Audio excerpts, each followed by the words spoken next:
wondering who Gilan Gork is, he is a mentalist. He is a keynote speaker. I mean, this is a man who goes around performing mentalist feats, but most importantly, he is passionate about the work of influence and positively moving people forward in their own personal journeys, moving people forward in their own businesses. And today he's back again to do a crazy mind feat that involves industrial staplers.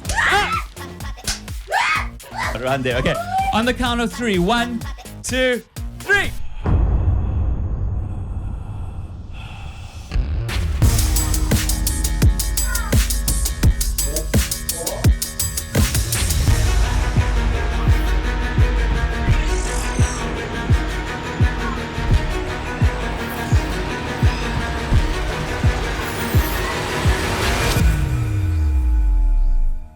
And here's the thing. You've volunteered, which is wonderful, and I really appreciate that.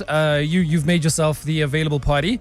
As she moves away from the desk so that she can get closer to Gilan at the moment, there's, 4 staplers that I'm looking at, right, Hulisani? Yes, there are 4 industrial staplers in front of us. They are labeled 1, 2, 3, and 4. Gilan, it is a Wednesday. I would like to go home like in one piece with all my fingers, all my freckles. What are we doing with today's mind feat? All right, so listen, the first thing is you're going to be totally fine. I'm the only person who will be under any kind of risk that I'm... Thank goodness.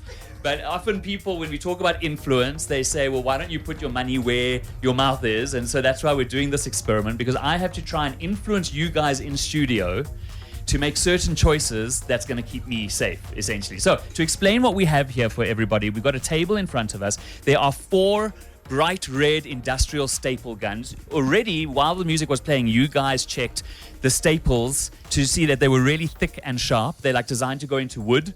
Nick, you actually loaded one of the guns with staples. That's correct, yeah. And both you and Huli checked that all the others had no staples in them. Mm-hmm. I've gone ahead and mixed them up on the table over here, and we've got little cards next to each one that number them from 1 to 4. But you guys have no idea which one has got the staples, correct? Correct. Yeah. We don't know. We were independent auditors, so we confirmed that there's only one of them that has staples. There is no sticker on one of them that says this one's got staples, this one doesn't. They literally all look identical. Exactly.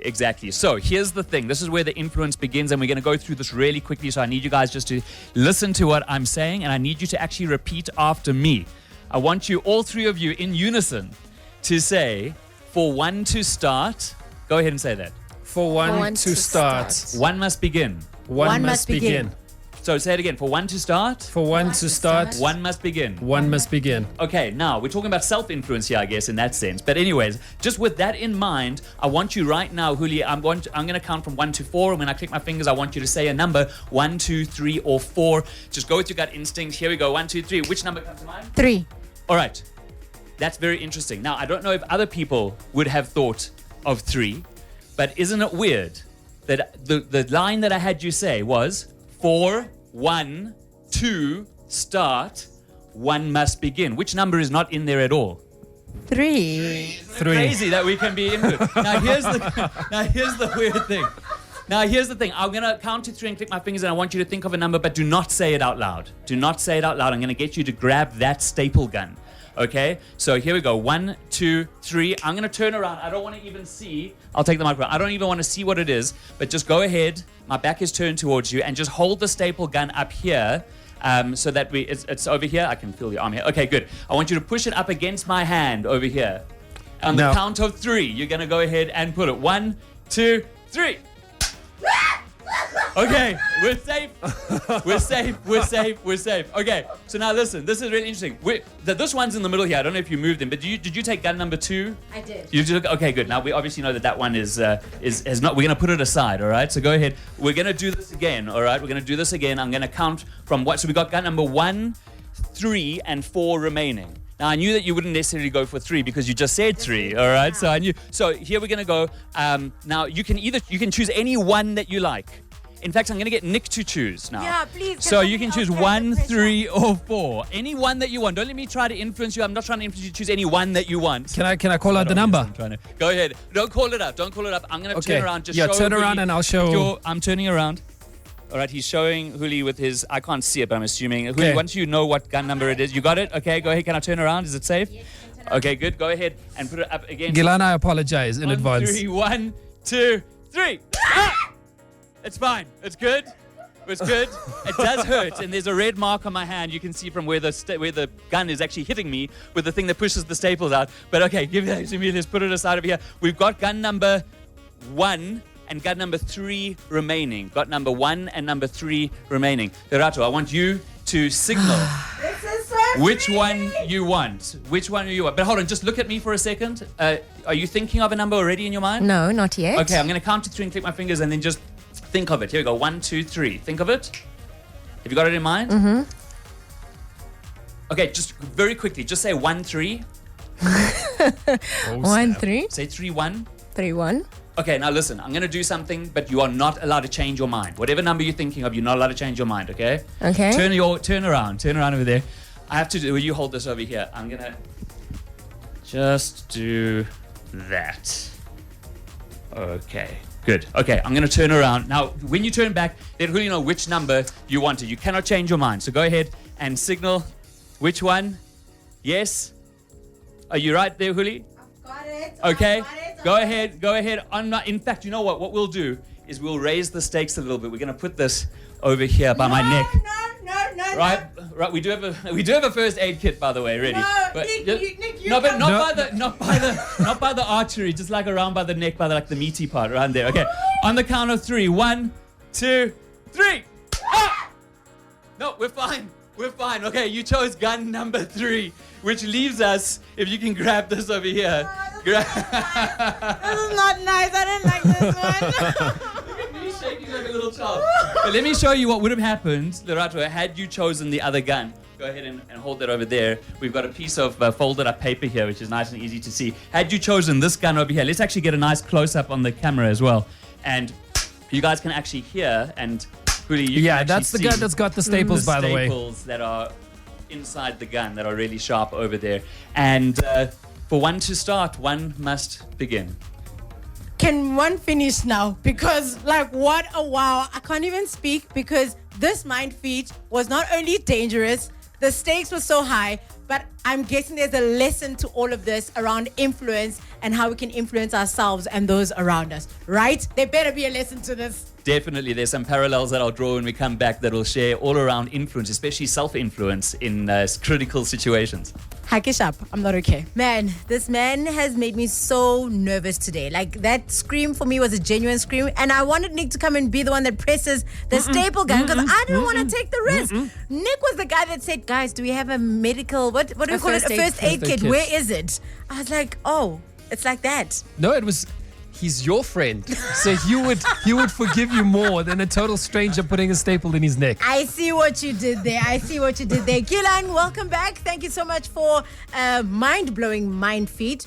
What's the lesson, though, when it comes to influence? All right, so, in that experiment, I had you guys say this line, for one to start, one must begin. And so that already has the theme of self-influence, right? And what we're going to actually do is to demonstrate something really profound using this old bowl. It's actually from my trips to India. And I'm going to hit this bowl with a special stick, and it's going to make a sound. And then I'm going to share with you a lesson that's quite profound that has to do with self-influence. So just listen to the sound first.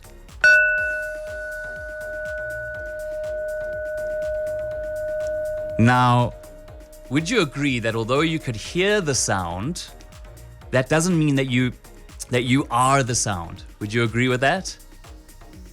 You can hear it, it's in your mind, it's in your head, but that doesn't mean that you are the sound because you're observing the sound, right? Right. That makes sense, right? Yes. And so in the same way that we can hear the sound, but we're not the sound, it's the same with the voice in our head. There's a voice in our head that we can hear all the time talking to us. But just because you can hear the voice doesn't mean that you are the voice. So you can't be the same thing that you are observing. And why this is really important to self-influence, and we did a really dangerous stunt just now with the staple guns. Whenever we're in a situation that's stressful in any context, professionally or personally, the voice in our head gets really, really loud. And so if we want to influence the situation, it starts with influencing ourselves, which means that we should be careful which thoughts that voice in our head is having us believe. In other words, we are not our own thoughts. We can observe our thoughts and choose which ones we're going to let influence us. It reminds me of Precious yesterday when we were having that conversation around it's never too late to do what, and how so many of us often have that voice of doubt in our heads about so many things. We doubt if we're a good enough partner. We doubt if we're good enough at work. We doubt, can I do this thing? You know, am I capable? And we give in to that doubt more than we do to the real voice, to who you are and what you are. And it reminds me of the quote that says that fear and doubt kills many more dreams than anything out there. Absolutely. Just doubting that you can do it, that you can't do it rather. Exactly. Is what kills your dreams more than actually going out there. It says it kills more dreams than failure ever will. Exactly. And so when we are able to disassociate ourselves from that voice, you know, the voice in our head is basically our thoughts. And in the same way that our stomach produces enzymes, we can't control it and just think it, you know, don't produce enzymes. It does that by itself. Naturally. Our brain is a thought factory. It just produces thoughts without us controlling anything. And so, you know, right back from when we were kids growing up, there are certain things that trigger certain thoughts. But just because those thoughts appear, thoughts of fear or doubt or anything, doesn't mean that we have to identify as being those thoughts. We can see, we can observe them appearing, and guess what? They're going to disappear as well. And they're going to do that all by themselves. We just need to make sure that we're not listening to every single thought, because they're not really true. I feel like I just went to therapy, man. Like I just went to therapy. You know when your therapist says to you, acknowledge the thought. Yeah. Say, I see you, I feel you, but I am not you. No, exactly. I actually have this theory that if it scares you and if it rattles you, then it's definitely for you. Gilan Gork, man. Sure, my mind, you know me. Purpose, power, impact, sunshine. Like, I love deep things, and for them to be associated with something that we can physically experiment and see and try, and to be tied into how we can make ourselves better, because that's what I believe all of us are here to do. Experience your self journey and make yourself better. Once you focus on you and growing you, everybody else around you, the change will happen. And then everybody else around them, and then everybody else around them. And hopefully we build a better city, a better country, and a better everything. Check him out, GilanGork.com. Gilan, always such a pleasure, man. Thanks for having me. So deep.